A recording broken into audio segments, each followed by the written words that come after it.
All right, well, hi everybody. My name is Audrey Jones. Thanks for being here. I am a student at Siena Heights University, and I am taking a professional speaking class. And so we were asked to choose a topic that we had been studying throughout the course.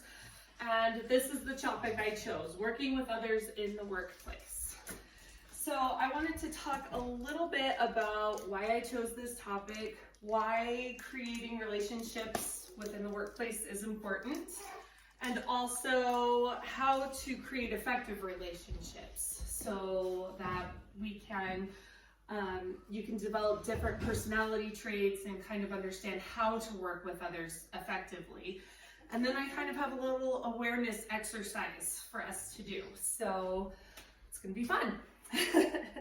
So why this topic? I kind of joke around a lot that I was raised partially by Tony Robbins and Stephen Covey because my parents were really into self-awareness seminars, and they always wanted to make sure that we were being the most efficient human beings that we could, and that our relationships were working, that we were successful people. And so I kind of got a lot of that growing up. And so that was kind of one reason why I chose this topic. I also chose this topic because those of you who work spend at least half of your day at work. And that's a long time to be with other people, and so this can help with that. Also, it's relatable for everyone. So even if you're not at work, no one is isolated. We all have relationships that we can interact with other people, and we can improve, whether it's in our marriage, our parenting, our neighbors, what have you. So that was kind of why. So as far as working relationships,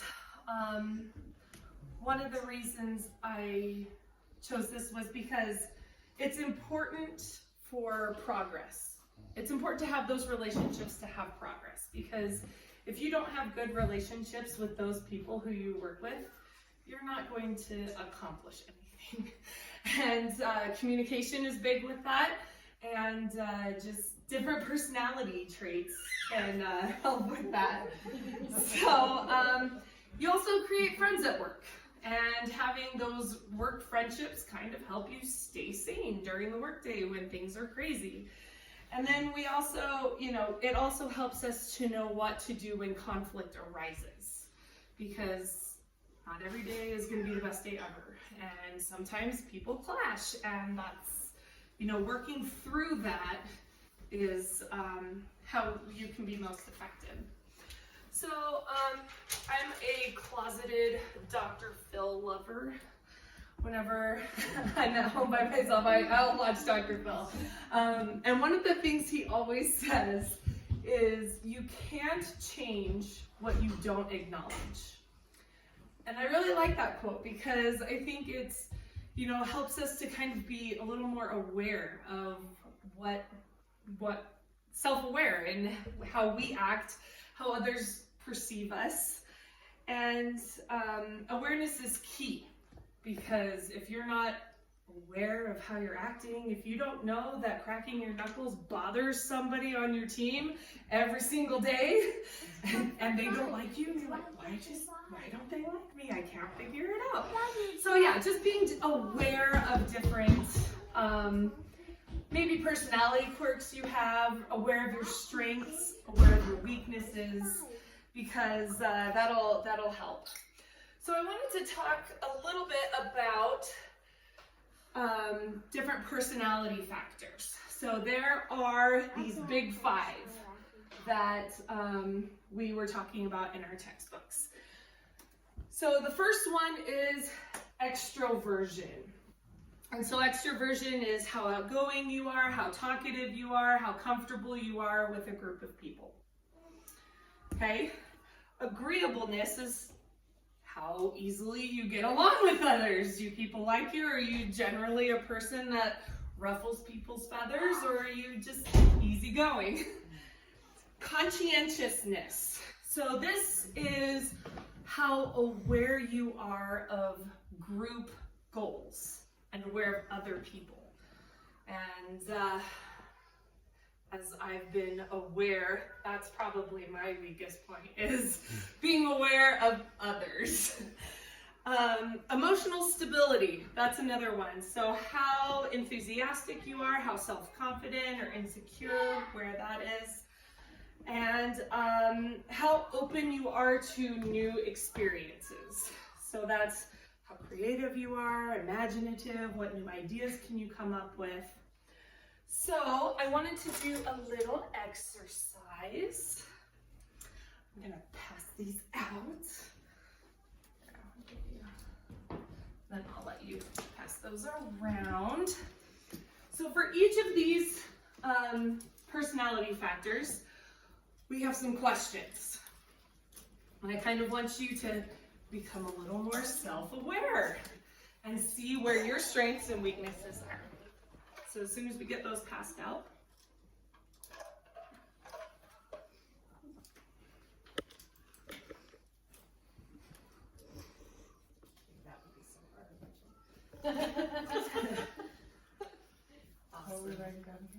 so I have these questions up here. So for extroversion, you guys see those okay? So on a scale from 1 to 5, 1 being this statement is not accurate, and 5 being this statement is very accurate. I'm usually the life of the party. Okay, I feel comfortable around people. I am talkative. So kind of just rate yourself 1 through 5 for each of those things. So you'll have 15 answers. There's 3 questions for each of the 5 factors. So do we just like number 1, number Yep. 2, number 3? Yeah, you could do that. Okay.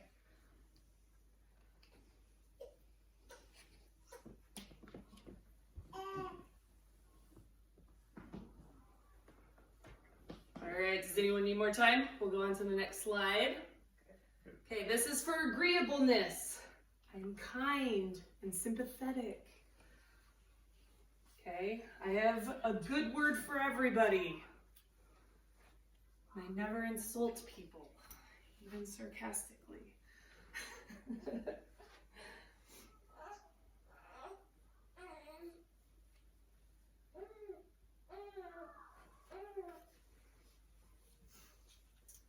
Being like to their face. I think it probably would be to their face or even behind their back, because people in that workplace community, word gets around through that grapevine. So, Okay. all right, conscientiousness. I am systematic and efficient. Yeah, see, that's where I struggle. I pay attention to details. I'm always prepared for meetings.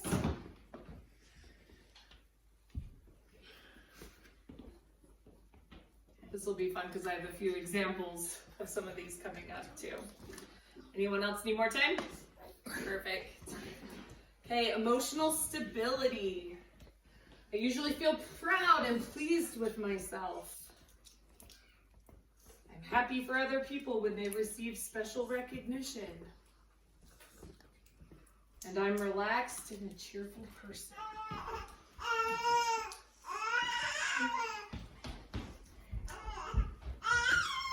You weren't too safe. You are relaxed and cheerful. It's okay. We believe you. We'll give you a big old 5. All right. We good there? Okay, the last one is openness to new ideas. I'm imaginative. I'm open to new ideas and like to try new things. And I find it easy to discover creative solutions to problems.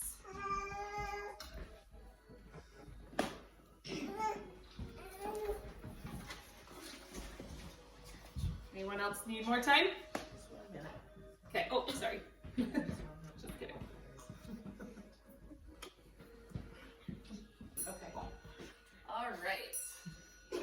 So, okay. the end of that exercise. So if you have numbers that are moderate to high, then those you're more likely to have effective relationships within the workplace. Okay? If you have low numbers, this can help bring awareness to where you struggle or where you can improve. So I'm gonna just open up again so that we can just not have the other distractions. So no one way is better or different than another, okay? So like I said, my weakness is conscientiousness, okay? I'm not always aware of what other people are needing or wanting. I mean, aside from my mom life, because that's all that is. But within the workplace, you know, I'm kind of, if someone needs to think about things before they do them, that's not something that I even process, because I'm like, okay, well, let's do it. I learned by trial and error. Let's try something, and if it fails, we'll do something else. Whereas my husband is very like, well, I would rather sit here and think about all of the possibilities and then determine which one is best, and then do that so I don't have to do it by a trial and error experience. And, you know, there is no one way that's better than the other, even though he may disagree with me. But it's just different personalities. And so when you realize and you're aware of these things, you can think about, oh, that's how someone is perceiving me. I know that I'm an extremely extroverted person. I'm comfortable around people. I can talk. I've also learned that as I use that ability, that can come off as intimidating to a lot of people who struggle with being comfortable around people.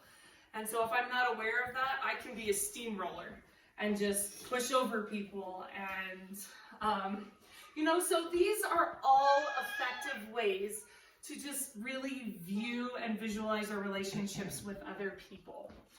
So there are different types of personality tests that can help you be more aware. I have a list of those. Some of them you may have seen through social media. They have like the ones where it's different letters, extroverted versus introverted, whether you are perceptive or judgmental, what your gut go-to is. And if you know what your instinct is, then you know where you can improve.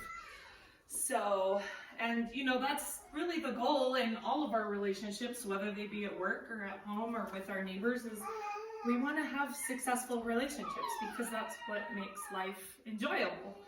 And so if we can be more aware of ourselves and our personality traits and just kind of how we click, we can know how that can work with other people. So, anybody have any questions?